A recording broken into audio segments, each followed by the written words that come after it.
la que Fina Palmera, por ejemplo, nos empieza a hacer sus secretos de cocina, sino cómo empieza luego a construir toda la historia que viene a continuación y que es, digamos, hay como dos lados por donde uno puede entrar, digamos, muchos lados a esta obra. Una, digamos que es la más habitual de alguna manera, es la de entender estos dos personajes antagónicos que son en su momento Ricardo Palmera transformado, luego en Simón Trinidad y Rodrigo Pupo Tovar, luego convertido Tovar Pupo en Jorge 40. Pero yo quisiera que empezáramos a explorar por otros lados para luego terminar hablando de estos dos personajes. Y una es la de la idea de reconstruir mental y espiritualmente un lugar, que es o Valledupar o el Cesar, que y vuelve y juega. Entonces ahí también ese ejercicio de empezar a través de una voz centenaria, además de una mujer, además de Fina Palmera, sobre la cual ya vendremos más adelante, porque puede ser una mujer completamente entrañable y despreciable al mismo tiempo, la que nos empieza a hablar de una historia de un lugar. Claro, uno siempre piensa que como que el Cesar siempre ha sido un departamento y Valledupar millenarios, y no, resulta que pues aquí no lo cuenta, tiene 50 años. Y hace un momento hablábamos de la mitad del tiempo que necesitó García Márquez para dibujar a Macondo, para llevarlo del Edén al Apocalipsis, digamos, lo hizo Alonso en Valledupar, o bueno, en la misma Valledupar, y el Cesar se tomó la mitad del tiempo, se ahorró los otros 50 años de soledad porque logró comprimir en tan solo 50 un comienzo que es muy interesante y que para los que somos de Popayán, bueno, no, los de Popayán, los de Duca, los de las provincias, nos ayuda también a entender una relación que justo y vuelve lo de la marcha de este 2 de abril, de cómo se ha construido el poder y la relación con la tierra y con la sociedad y las inequidades digamos, como en una instantánea y bien interesante. Y es verdad, es que allá fue a toda velocidad. El botón que todo lo que Popayán fue durante 300 años, acá fue en 50 puntos. Claro, todo lo que ha pasado en el resto del país, ni siquiera en 50. Allá sucedió en menos de 20, máximo 30 años, desde que surgió el tema del algodón. Eso fue en los 80. En el 52, hasta que terminó el tema del algodón, que fue en los 80. Esos 30 años son la clave para entender, porque ahí fue donde se definió todo el tema. Ya venía de atrás el gran tema del libro, efectivamente, que fue uno de los temas para mí importantes, que no es tanto la historia de ellos dos, sino el tema de la tierra, que es nuestro problema colombiano, más uno de los dos problemas. El otro gran problema que cuenta ahí la historia, que son como los dos ejes, es el tema del machismo, pero ahí a eso podríamos volver después. Pero sí, el tema de la tierra y de qué manera todo cambió a partir de la llegada del alambre de púas, que además es la historia no solamente de nosotros, es la historia universal. Estados Unidos también, cuando estaba escribiendo, leí un par de textos sobre la importancia de la llegada de la aparición del alambre de púas en Estados Unidos, y se produjo algo igual que acá. Lo que pasa es que acá tenemos otra... Pero el alambre de púas ha servido para separar las vacas y mis potreros de tus potreros, que al final van a ser míos porque los voy a alcanzar, o para separar gente como sucedió en Berlín, digo, es... Y hoy en día, país de país, o sea, es tan actual ese libro, tiene unos planteamientos que podríamos ahorita poner, tiene una visión mundial. O sea, es una cosmovisión, aunque parte de Valledupar, eso me tiene impactada, porque podríamos llevar muchas cosas de estas a Europa en este momento y tendría sentido. Es un entendimiento del mundo que me parece. Hay una cosa hablando de la tierra también que a mí siempre me ha llamado la atención, y es en Valledupar hay las 16 manzanas fundacionales, ya no en todas, solamente quedan en 4 o 5 manzanas. Al interior de las manzanas todavía subsisten, es como una especie de bien mostrenco que era al que accedía todas las otras casas. Entonces, como cada quien tenía sus vaquitas ahí en la casa y no había alambre de púas, sino todo era libre, entonces las vacas de toda la manzana se concentraban en ese lugar.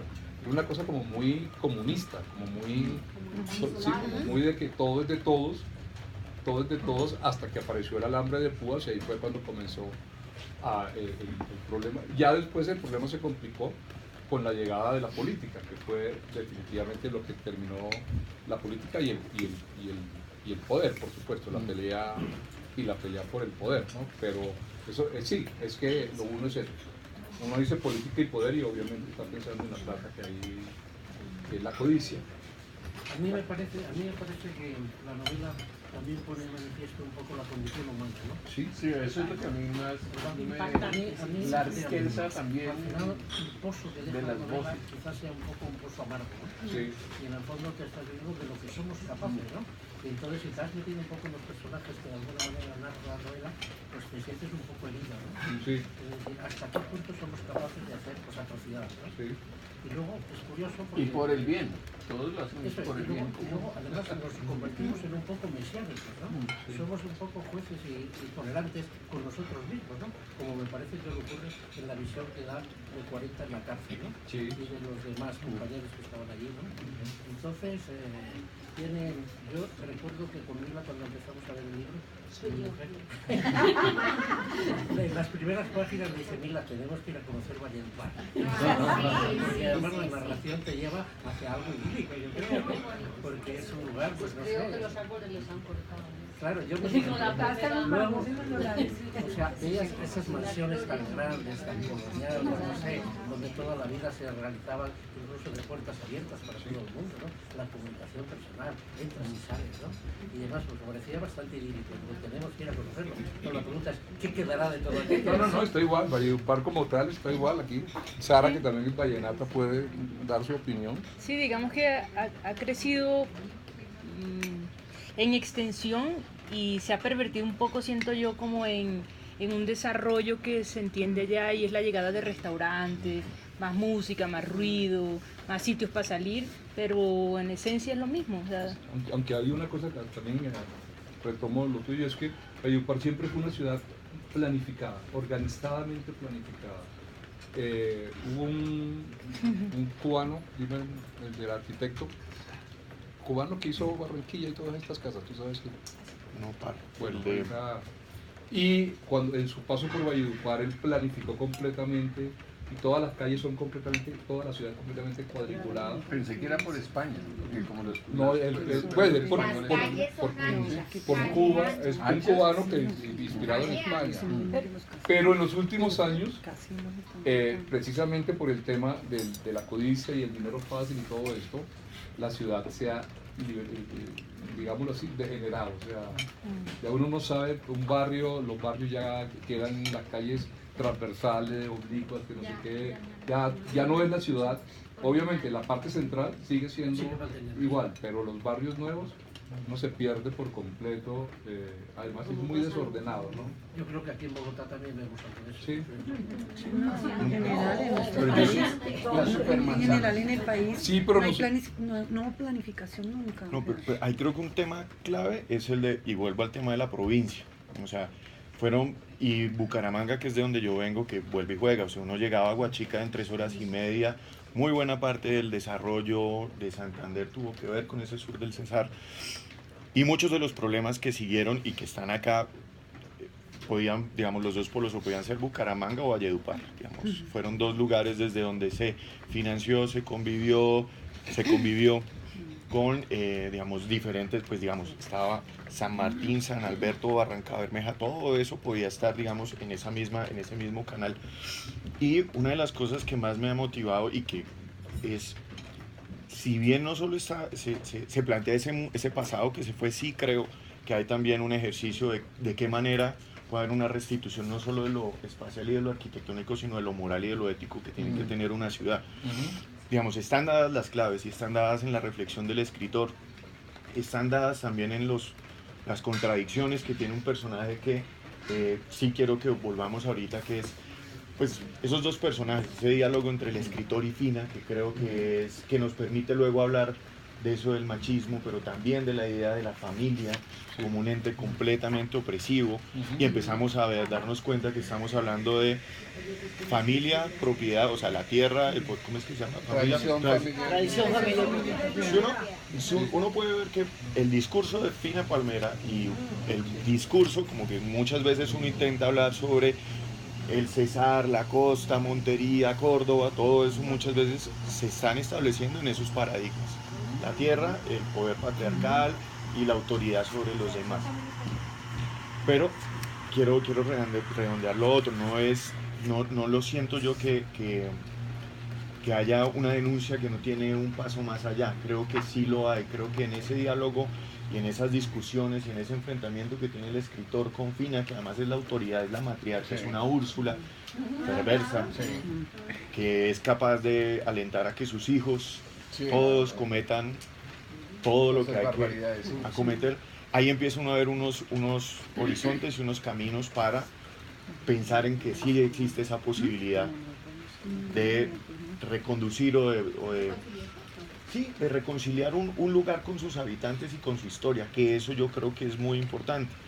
De qué manera se narra la historia de las ciudades colombianas, de qué manera Colombia empieza a narrarse este libro en el conflicto, que eso es lo que a mí me parece también muy más que atrevido o valiente por parte de Alonso. Este libro sale en un momento fundamental en donde ahorita, por ejemplo, ya estamos hablando del posconflicto y hay unas obras de teatro en donde ya esto pasó y nunca se hizo la reflexión que se está proponiendo acá. A nivel de todo el país, creo que si uno puede ir, este es como yo creo que este es una visión local de un lío gigantesco. Que tiene la posibilidad de ser, además de ser universal, creo que uno puede entender que esto tenga diálogos con los conflictos en los Balcanes, que pueda empezar a entender otro tipo de dramas que hay ahí. Pero nosotros en España tuvimos algo, lo digo en relación a lo que tú estás diciendo, tuvimos una guerra fratricida muy fuerte, muy importante, ¿no? Y que dejó muchísima huella. Pero, ¿sabes lo que ocurrió en España? Justo después de la posguerra, lo que vino es un aclamado silencio. Solo el silencio es lo que de alguna manera llevaba ligeramente a lo mejor hacia el olvido, y con el olvido puedes reconstruir una nueva vida. Si no lo puedes, o sea, el perdón no existe nunca. No se perdona nada. Al final lo que intentas es de alguna manera arrinconarlo, ¿no? Arrinconarlo y dejarlo ahí, ¿no? Bueno, pues yo creo que eso es un poco lo que yo creo que hoy en día también estamos viviendo esto en la sociedad colombiana, ¿no? También hay pues, una especie de lucha de clases también, ¿no? Eso es casi como lo menciona Borges, o sea, es el olvido la única manera de... No es perdón, no es el perdón, es el olvido. Eso lo dice Borges, pero... No, es que casualmente un yo punto creo... importante, perdóname, un importante punto para la reconciliación cuando estos dos se encuentran allá. Entonces, Simón y 40. Y entonces, si se encuentran ahí y se hablan y se entienden por qué nosotros no empezamos a hacer esa parte de encontrarnos y que haya la reconciliación y no seguir echando el al torre. Pero aparecen las nuevas organizaciones. Y también hay unos problemas de fondo que no se solucionan, que dos se reconcilien no significa que por debajo toda esa marejada de barbaridades y de luchas y de cosas se cure. Hay unas fuerzas, digamos, del orden social superiores. El PROVIL que tiene que sentir la familia de Ricardo Palmera, que tiene que ser lanzada al exilio. Tiene, pues además, bueno, sufre todo lo que pudimos leer como esa paulatina descomposición de la familia. Y una sociedad entera se levanta arrogándose además toda la potestad ética y moral para rechazar a ese otro. Eso es muy brutal. Y el problema es de qué manera uno puede poner en entredicho el statu quo. De qué manera podemos cuestionar que las cosas no tienen que ser así siempre. Que eso es también algo que es muy interesante y es un tema constante en esa discusión, en esa conversación entre el escritor y Fina. El problemita ese tuyo, el problemita ese tuyo. Yo creo que eso también nos da pie para empezar a ver que esta matrona es una matrona que puede llegar a ser tierna porque te ofrece un plato de comida, pero te puede estar detestando porque tú eres completamente diferente a ella, porque no te ajustas a la norma, porque tienes un problemita tú y te fuiste a donde los cachacos. Y muchos, ¿no? El problema tuyo. El problema tuyo. Y de hecho, más allá del problema mío, está el problema con su hija, que es capaz que es capaz de expulsar de su propia casa a su hija precisamente porque tiene ideas diferentes a las de ella, ¿verdad? Eso me parece